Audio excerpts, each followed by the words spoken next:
गोरखपुर, जहां मुख्यमंत्री ने 116 विकास परियोजनाओं का शुभारंभ किया है और इस दौरान जनता को संबोधित कर रहे हैं मुख्यमंत्री योगी आदित्यनाथ। क्या कुछ कह रहे हैं वो भी सुनवा देते हैं आपको। के लिए हृदय से गोरखपुर वासियों को मैं बधाई भी देता हूं। भाइयों बहनों, हम सब जानते हैं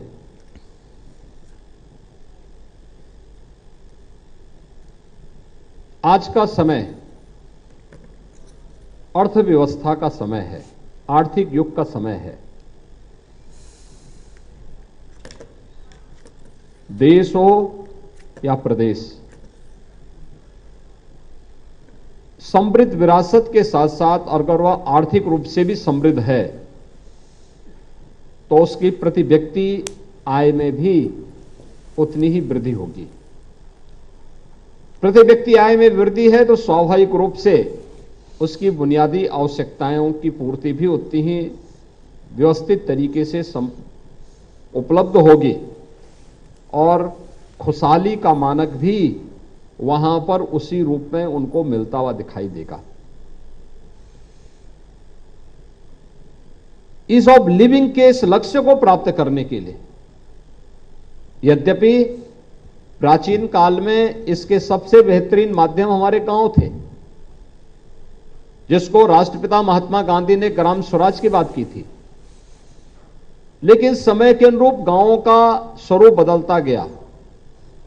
प्राचीन गांव स्वावलंबी हुआ करते थे, आत्मनिर्भर हुआ करते थे, सरकारों पर उनकी निर्भरता ना के बराबर हुआ करती थी।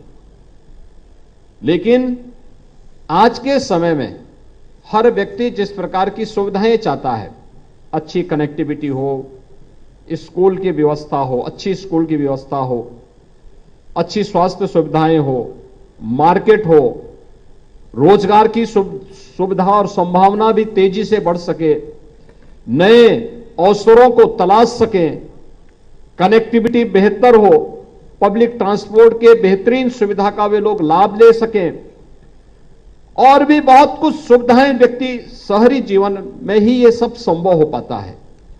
और उसमें भी बहुत सारे लोग ऐसे होते हैं जिनकी इनकम इतनी नहीं हो पाती कि वे लोग महंगे फ्लैट खरीद सकें। वे स्वाभाविक रूप से हर व्यक्ति रवि किशन तो है नहीं। भाई रवि किशन ने, मैंने सुना कि कोई महंगा फ्लैट खरीदा है या कोई प्लॉट खरीदा, वहां मकान बनाया। हर व्यक्ति अपनी आवश्यकता और अनावश्यक रूप से महत्वाकांक्षा पालनी भी नहीं चाहिए। अपनी सामर्थ्य और शक्ति से व्यक्ति जितना अर्जित कर सकता है उसमें संतुष्टि भी होनी चाहिए, लेकिन अपनी इस पूरी सामर्थ्य का उपयोग करते हुए मेहनत का, परिश्रम की पराकाष्ठा पर पहुंचने की भी आदत हमें डालनी चाहिए। और मुझे लगता है यही सुखी जीवन का सबसे मूल मंत्र है। अपनी आवश्यकता के अनुरूप हर व्यक्ति को सिर ढकने के लिए छत चाहिए। पहले व्यक्ति प्लॉट लेता था, प्लॉट लेकर के वहां मकान बना लेता था। सड़कें नहीं हो पाती थी, व्यक्ति मान लेता था कि चलिए धीरे धीरे करके हो जाएगा। लेकिन आज सभी प्रकार की सुविधाओं से युक्त व्यवस्था के लिए विकास प्राधिकरण भी, आवास विकास परिषद भी और सरकार के द्वारा अप्रूव्ड जो कॉलोनीज हैं, अगर वह उसमें हम मकान खरीदते हैं, प्लॉट हो, फ्लैट हो, तो वहां पर हमें बेहतर सुविधाएं मिलेंगी।